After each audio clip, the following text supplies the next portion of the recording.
guys. First of all, good morning and thank you for your time. Oh, thank you for having us. Good morning. I would like to start because both of you are coming from the Indies, and you know very well how is the business now. But I would like to know your opinion about the state of the business right now, from the moment that you started to the moment that you are right now in the main roster of WWE.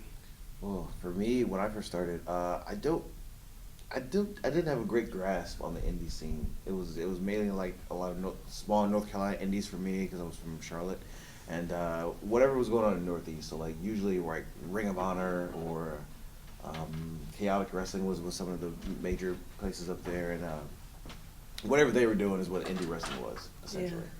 And for coming up, it's booming like. As the word I was thinking, booming. There's guys popping out of nowhere. I have no idea who he is, but I'm like, he's been around for like 10 years. I was like, okay, Yeah. he's awesome. You know what I mean? I mean, for me, when I started working in Scotland, it was just me and maybe a couple of other girls in Scotland, and then this was back in 2008, and you just kind of see it each year. It would grow little by little, and then we'd be travelling in England, and there'd be more girls coming up from England, and there was all women's promotions. And then for there, it just seemed that the whole, and booming is such a good word because I feel that that's the best description I can describe. Like it went from having a couple of girls in Scotland to by 2013 or 14, there was like at least 8 Scottish girls and they were all travelling worldwide. Worldwide? Global. That sounds better in my accent. Global, okay. And then International stars. yes, international. and you see, you know, Japan, America, Canada, just Europe, everywhere, just this, and I think we see that with NXT UK, and we see that with NXT 205, Raw, SmackDown, just this huge build, and I think it started, and then it grew like a tree. Like a tree. Or a flower. It's blossoming. Yes, we just need to That's a good water it. Does that answer your question? That's a good ending point. I like that. Thank you. Speaking of the differences between the independent scene to WWE, when you entered the WWE system, who do you feel gave you the best advice on how to pretty much get used to the WWE system as a difference to the independent promotions? Ooh, I remember who? I'm trying to think who I came in with. What year did you No, come 2016. 2016, you're seniors, maybe. No, Dio Madden was in my class. Mm-hmm. I kind of like jumped in with him and the Ely twins. Yes. When they were Oh, here. yeah. Yeah, like they were really like the guys who kind of like, hey, you know, hop in the car with us and come with us to the you know, the coconut shows, and we'll, you know, tell you about the time you gotta be here and do this, you gotta dress this way to, you know, and they were really like lifesavers. And then behind that, They were amazing to me when I first yes. started as well. Oh man, I love those guys. I miss them so much, actually. No longer in WWE? No. They ventured out. Dio's doing commentary now for Raw. Yes, So he is that's our amazing. Raw commentator. He's the One of biggest the Raw three. commentator we've ever. Very tall, very tall. He's a great guy, and I'm so excited. I just saw him get squashed by Lesnar on that table. Hey, It was horrible. It was horrible. Hey, he held his own. He held his own, He held his own. He held head held high. Yeah. You know. Very high. For me, I was really lucky enough that Robbie Brookside, he's one of the NXT coaches. Mhm. We had been lucky enough to bring him up to Scotland, and he helped us. And then when I came to the PC, the Performance Centre, Robbie was there again. So he was kind of my guidance, wrestling father. Like he's helped me so much and just gave me some really good advice. And William Wego, and then since coming up to Raw and SmackDown in January, obviously Fit Finlay has been a huge help for me. You probably see me annoying him all the time. And then, you know, obviously Alexa Bliss as well has just been she's been amazing to work with, and just such a, like, just helping me with a lot, because I have a lot of questions. I'm Scottish. We always ask a lot of questions, so Alexa's been such a godsend as well. So I think we've both been very lucky with. Yeah. Very nourishing group of people. Yeah. Again, water, being flowers who are getting blossomed. What was your point? I'll drink on that. So, what's your opinion? What are your thoughts on the crossover between wrestling, boxing, and MMA? Pew, pew, pew, pew, Because pew. now we have Tyson Fury, for example, and what do you think that is a good point of all this mix? Man.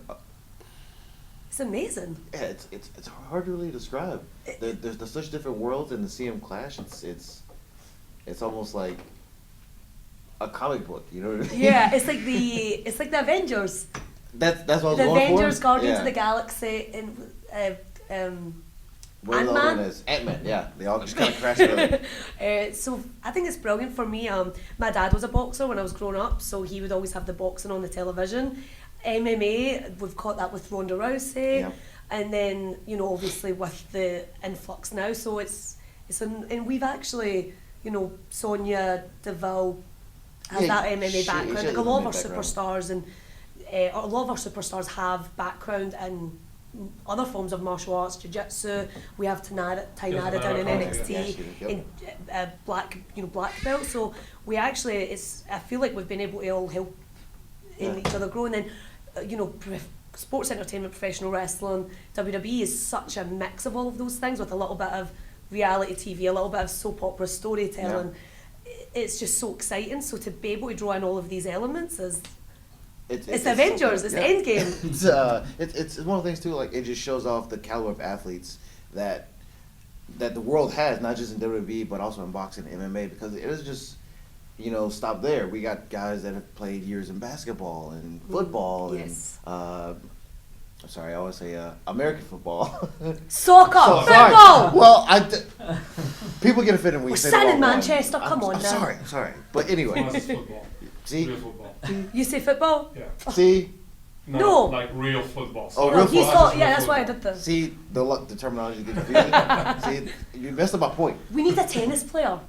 And we don't have a tennis We player. don't have a tennis We player don't have or a French- badminton player. I played badminton, but not at a good level. But we also have people from gymnastic, dance, Oh, cheerleading, yeah, so yeah. much. Like, we're so lucky. We have a lot of flowers. Flowers that need watering.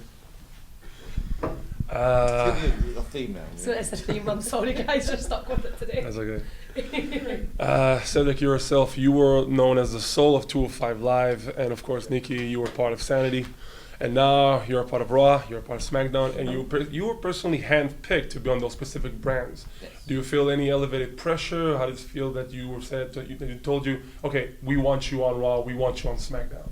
How did it feel?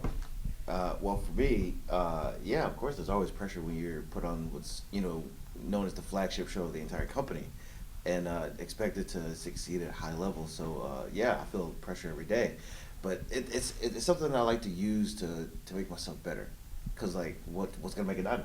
Pressure. You know what I Yeah. mean? So if I want to shine like I know I can, I need that pressure. 100%. And for us, being on SmackDown, and we've just been went over to Fox, and it's so exciting, and it's this huge avenue for us with Fox, and Yeah, being man. able and to be handpicked with my best friend Alexa Bliss, and we're ready to take over the SmackDown Women's division. It's all I ever wanted. I know For you're me, excited. I know I'm just so excited. I love talking about it. I love talking about WWE and love talking to you. Love talking to Aw. our friends here. For me, this is all I ever wanted, and that pressure that Cedric's talking about, it's vital to us. Like, you need that pressure, and for me, and you'll feel it as well, I'm sure. Before you go out every night to perform in front of our WWE universe, you just have these crazy butterflies, Oh, and I don't want them man. to ever go away, because you need those butterflies. You need that. Like, I think I thrive off that, and I'm sure Cedric's the same. Coffee! Oh, thank you. Do you want some? Oh, I'm good, thank you. I think I need some. You might need a little less. Is this decaf? Did you tell him to put decaf in my coffee? No, I did not. Oh, so it's okay, guys. But yeah, so it's for me and Cedric, it's amazing, and it's such a wonderful feeling, and you 100% want to live up to those expectations, but you also want to more than exceed those expectations. Oh, Exceed. Oh. I was trying to think of a way to tie the flower thing, and I couldn't do it. Because me and Cedric are flowers, and we are blossoming, and we're going to continue to blossom under the sun, the nourishment, the soil of the earth, and some water. That is fed to us by the WWE Universe. So finally, guys, for me, we're having Survivor Series at the end of the month. Oh, yeah. Raw versus SmackDown versus NXT. Being honest, who's gonna win? Being honest, Raw. He's hilarious. Now hold on, He's so no. funny. Look at the last 2 years, right? Survivor Series, who's came out on top? So that Oh. means. So that means that SmackDown, we need to collect a debt, as a that's a popular saying these days. Collect a debt. Collect the debt? Okay. Debt. So we need to collect a debt. So SmackDown, and here's the thing: I always root for the underdog. I always root for the underdog, and Okay. I think it's hard to describe SmackDown as an underdog because we're on Fox, baby. We are on I'll Fox give you TV, that. baby. I'll give you that. And we have So- Nikki Cross. How can we be the underdog? Okay, so in this case, you're not the underdog. That would be NXT. They're getting. I'll sort that out. I'll deal with that. I need to deal with Oh. NXT. I need to sort that out. I live in Orlando, so I can. I'll go down there. Oh, I'll go I'll with go you. down there and sort that out. We will actually join forces for that. Okay, we'll join forces, but then SmackDown will beat Raw and NXT. No, okay. But I think it's such a I'm exciting. just saying we got time. Brock, though. Huh? We got Brock. We have Alexa Bliss. So, Touche. I'd like to see them standing Touche. side by side You're actually for the height difference. That could be great. But I think for the fans in the WWE universe, this is amazing because Yeah. they get to see some dream matches, they get to see some dream opponents, dream matches, dream scenarios, dream everything. And I know that we're pumped and ready to go. I'm sure Raw's pumped and ready to go. Yellow's pumped and ready to go. So red, blue, yellow, it's going to be like the Avengers. The Avengers. I can't tie in flowers to this one. I'm sorry. You may have to take I was over. thinking of it too. I couldn't get it. Completely. Maybe it died out. Darn it. We might have. Well, last question for me.